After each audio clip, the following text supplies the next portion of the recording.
Hello friends, कैसे हैं आप सभी लोग। आई होप आप सब अच्छे होंगे। मैं आशीष आप सभी का स्टडी बिल के यूट्यूब चैनल पर बहुत बहुत स्वागत करता हूं। आज इस सेशन में हम लोग बात करेंगे संवैधानिक निकाय में निर्वाचन आयोग के बारे में। यह एक ऐसी संस्था, एक ऐसे आयोग की जो भी डेमोक्रेटिक कंट्री होती हैं, अगर हमें देश में चुनाव कराने हैं और चुनाव का तरीका भी लोकतांत्रिक हो, उसके लिए बहुत जरूरी होता है कि कुछ ऐसे स्वतंत्र तरीके से, स्वायत्त तरीके से कार्य करने वाली संस्था जो हमारे सरकार के बाकी 3 अंगों से स्वतंत्र रहकर अपना जो कार्य है वह कर सकें।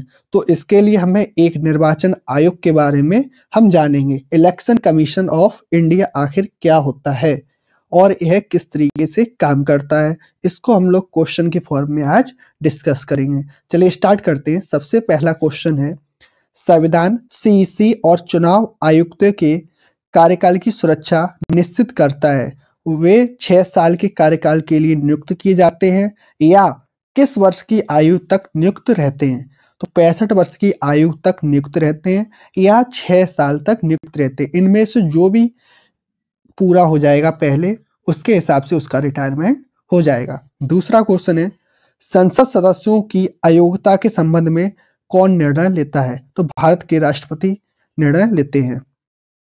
यदि कोई भी राजनीतिक दल मान्यता प्राप्त राज्य राजनीतिक दल बनाना चाहता है तो उसे क्या करना होगा।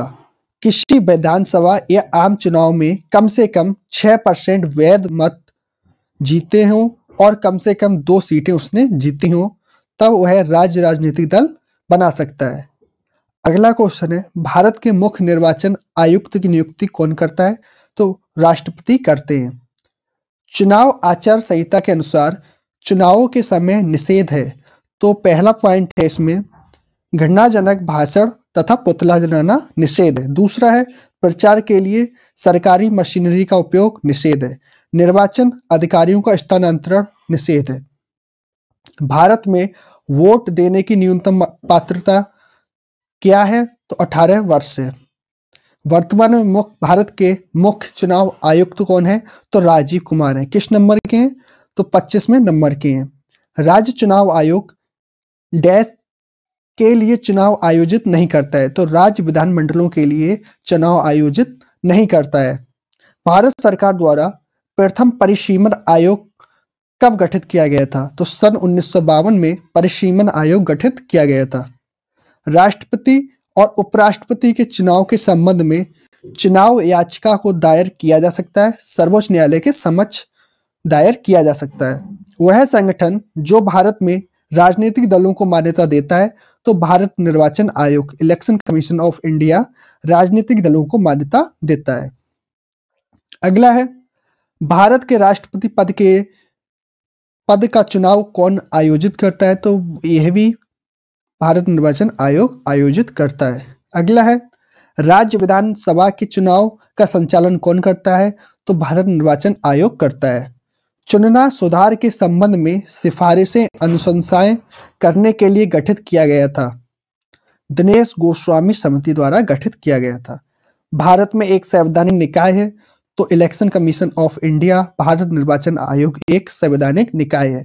मुख्य निर्वाचन आयुक्त को छोड़कर भारत निर्वाचन आयोग में सदस्य हैं तो 2 सदस्य हैं, टोटल 3 होते हैं मुख्य चुनाव आयुक्त को जोड़कर।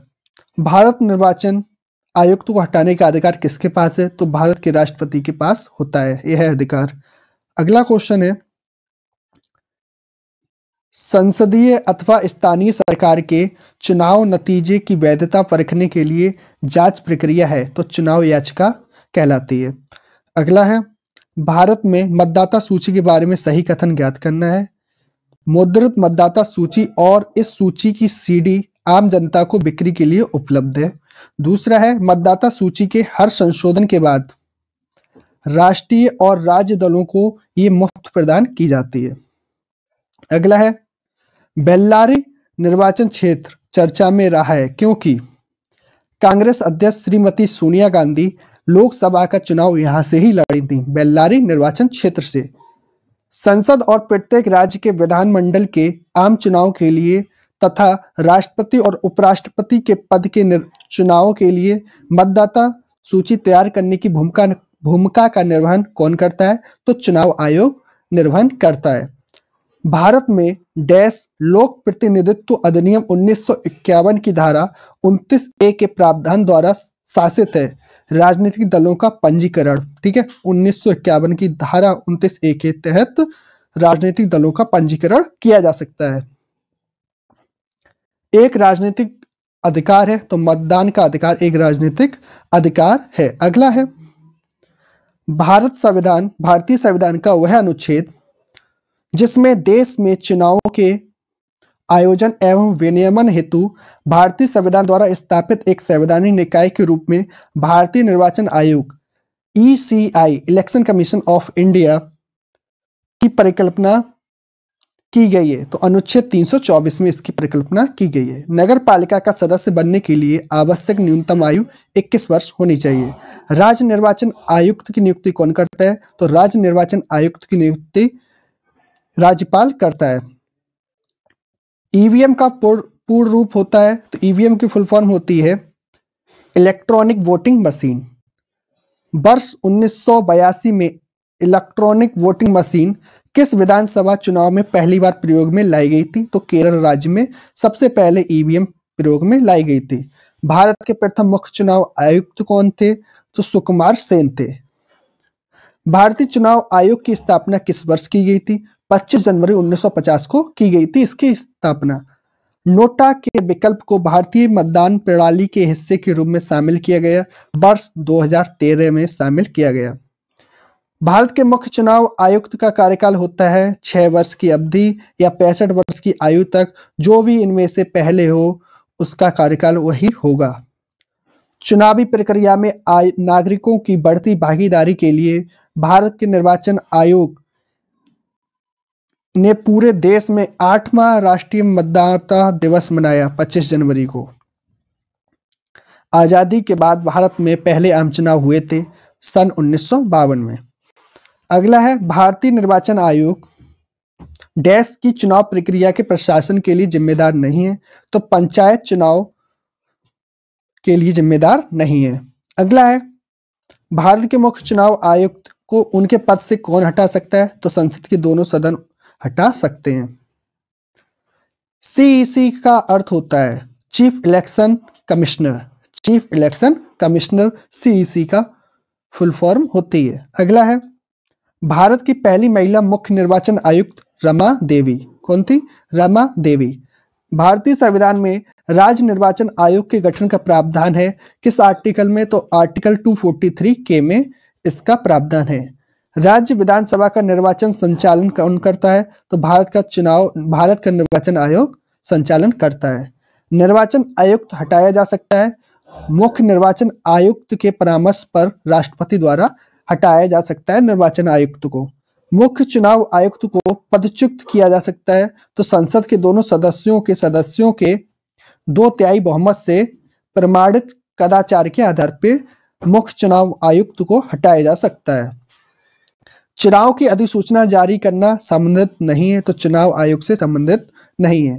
अगला है नव युवकों द्वारा 18 वर्ष की आयु पर मताधिकार की पहली बार प्रयोग किया गया आम चुनाव में, वर्ष 1989 में किया गया था प्रयोग।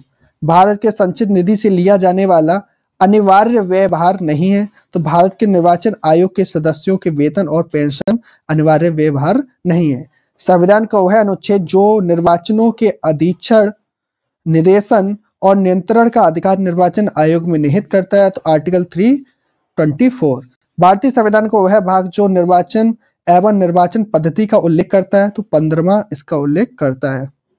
संसदीय चुनाव, राष्ट्रपति और उपराष्ट्रपति के चुनाव और चुनाव आयोग भारत के संविधान के किसके अंतर्गत आते हैं? तो संघ सूची के अंतर्गत आते हैं। भारत में संसद के दोनों सदनों का आम चुनाव कौन करवाता है? तो निर्वाचन आयोग करवाता है।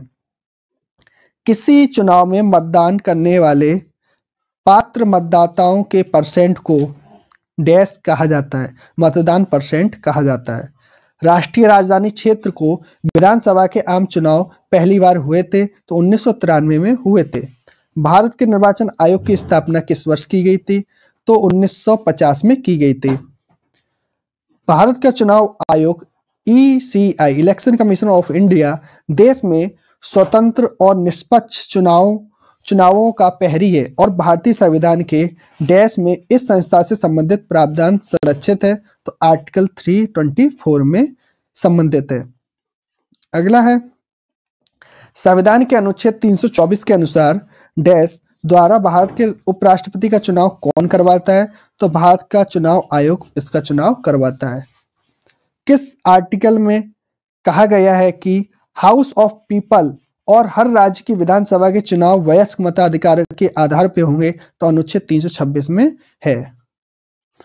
महाराष्ट्र की पहली महिला चुनाव आयुक्त कौन थी? तो नीला सत्यनारायण महाराष्ट्र की पहली महिला चुनाव आयुक्त थी।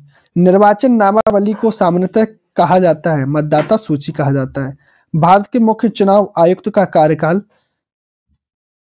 डैश समय का होता है। तो 6 वर्ष या 65 वर्ष की आयु जो भी पहले हो तो उसका वह कार्यकाल होता है। सार्वभौमिक वयस्क मताधिकार के आधार पर चुनाव कराने वाला भारत का पहला राज्य कौन सा है? तो मणिपुर है। डैश मानदंडों और दिशा निर्देशों का एक समूह होता है जिनके राजनीतिक दलों और चुनाव लड़ने वाले प्रत्याशियों को चुनाव के दौरान पालन करना होता है। तो आचार संहिता का पालन करना होता है। भारत में चुनाव सुधारों के संबंध में वीवीपैट में टी का अभिप्राय क्या है? तो ट्रेल टी का अभिप्राय है।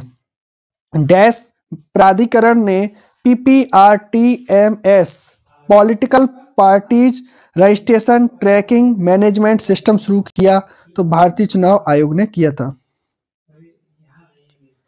सरकार के कार्यक्रम के दौरान उत्पन्न होने वाले रिक्त को भरने के लिए किसी राजनीतिक संसदीय विधानसभा क्षेत्र में होने वाले चुनाव को कहा जाता है उपचुनाव कहा जाता है। मई 1982 में हुए आम चुनाव में निम्नलिखित में से किस राज्य ने पहली बार EVM का प्रयोग किया था? केरल में किया गया था। भारत के चुनाव आयोग द्वारा अक्टूबर 2021 में सभी मतदान केंद्रों की डिजिटल मैपिंग के लिए शुरू किया गया था। गरुड़ ऐप शुरू किया गया था। अगला है टॉपिक केंद्रीय एवं राज्य वित्त आयोग। केंद्रीय एवं राज्य वित्त आयोग भारतीय संविधान का वह अनुच्छेद जिसके प्रावधानों के तहत राष्ट्रपति को प्रत्येक 5वें वर्ष की समाप्ति पर या ऐसे पूर्वोत्तर समय पर जिसे राष्ट्रपति आवश्यक समझे वित्त आयोग का गठन करने का अधिकार है। आर्टिकल 280 के अकॉर्डिंग वित्त आयोग के अध्यक्ष और सदस्यों की नियुक्ति कौन करता है? तो राष्ट्रपति करता है। तो 13वें वित्त आयोग के चेयरमैन विजय केलकर जो वर्तमान में 16वें नंबर के हैं अरविंद पनगड़िया और 15वें थे NK सिंह। ठीक है। अगला है भारतीय संविधान का वह अनुच्छेद जिसके तहत प्रावधान है कि राज्य का राज्यपाल प्रत्येक 5वें वर्ष की समाप्ति पर वित्त आयोग का गठन करेगा जो पंचायत की वित्तीय स्थिति का पुनर्विलोकन करेगी। तो आर्टिकल 243 I के अकॉर्डिंग। अगला है राज्य वित्त आयोग की मुख्य भूमिका होती है तो राज्य और स्थानीय निकायों के बीच करों टोल शुल्क की शुद्ध आय का वितरण और निर्धारण। प्रथम वित्त आयोग की स्थापना किस वर्ष की गई थी? वर्ष 1951 में की गई थी। भारत के 15वें वित्त आयोग के अध्यक्ष कौन थे? NK सिंह थे। भारत सरकार का वह मंत्रालय जो राजकोषीय नीति तैयार करता है तो वित्त मंत्रालय राजकोषीय नीति तैयार करता है। 14वें वित्त आयोग के अंतर्गत वह बृहत्तम मानदंड जिसके आधार पर केंद्र द्वारा संग्रहित कर को राज्यों के साथ बांटा जाता है तो राजकोषीय क्षमता। राष्ट्रपति प्रत्येक कितने वर्षों में वित्त आयोग का गठन करता है? तो 5 वर्षों में करता है। भारत की समेकित निधि में राज्यों के बीच राजस्व की अनुदान सहायता को नियंत्रित करने के सिद्धांत पे राष्ट्रपति से सिफारिश करता है तो वित्त आयोग करता है। वह है संवैधानिक संस्था जिसको भारत में राजकोषीय संघवाद का संतुलन चक्र बैलेंसिंग व्हील माना जाता है तो वित्त आयोग का गठन किया गया था तो भारत के राष्ट्रपति द्वारा किया गया था। वह संवैधानिक निकाय जो राष्ट्रपति को करों की शुद्ध आय के ऊर्ध्वाधर और क्षैतिज हस्तांतरण के बारे में अनुशंसाएं प्रस्तुत करता है तो वित्त आयोग करता है। 15वें वित्त आयोग की सिफारिश है 2021-22 से 2025-26 तक। अगला है भारत में वित्त आयोग का प्राथमिक कर्तव्य है संघ और राज्यों के मध्य कर राजस्व के वितरण हेतु सिफारिश देना। भारत में प्रथम वित्त आयोग के अध्यक्ष थे श्री केसी नियोगी। अगला है 15वें वित्त आयोग द्वारा निर्धारित करों के 36 वितरण के मापदंडों के अंतर्गत मापदंड को उच्चतम 12% मिला है तो आय दूरी। 12वें वित्त आयोग ने सुझाव दिया है कि केंद्र और राज्य के राजस्व को घटाकर शून्य करना है तो वर्ष 2008-9 में शून्य करना है। अगला है केलकर समिति संबंधित है वित्त विभाग से संबंधित है। केलकर समिति वित्त विभाग से संबंधित है। 14वें वित्त आयोग के अध्यक्ष थे वाई रेड्डी। 14वें वित्त आयोग के अध्यक्ष थे। भारत सरकार ने दिनांक 2/1/2013 को 14वां वित्त आयोग गठित किया था। अब हम लोग पढ़ेंगे अगले वीडियो में भारत का नियंत्रण एवं महालेखा परीक्षण। यहाँ तक आपको वीडियो अच्छी लगी हो तो इसको लाइक शेयर एंड सब्सक्राइब जरूर करें। धन्यवाद।